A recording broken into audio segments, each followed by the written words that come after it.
Had an 1086 roll into the shop one cold February morning that would steer easy, then act like the remotes and hitch had all decided to take the day off. I told him that old red tractor was talking, we just had to listen before buying parts. International Harvester 1086 hydraulic problems can show up as slow steering, a weak 3-point, lazy remotes, or trouble that gets worse after the oil warms. That keeps you from tearing into the wrong end of the tractor. First, check hydraulic and transmission oil by the operator manual procedure. Look at the level and condition. Foamy oil can point to air on the supply side. Milky oil can mean water. Burnt smell, glitter, or friction material means quit running it long enough to spread the bad news around.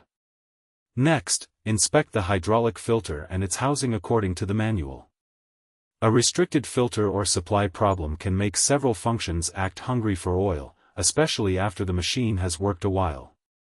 Park level, lower the implement, shut her down, and relieve pressure before you touch a line.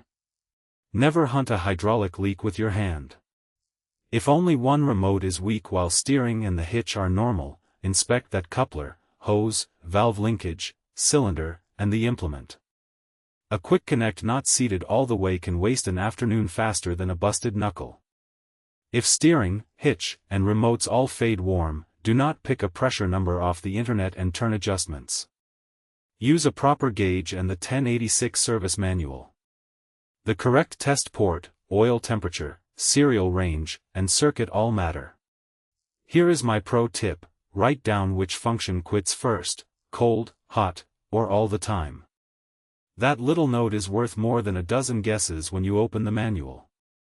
For the diagrams, test conditions, torque values, and the right repair sequence, get the 1086 service manual from the manual store. Link is below. If this helped, give it a thumbs up, and I will see you in the next one.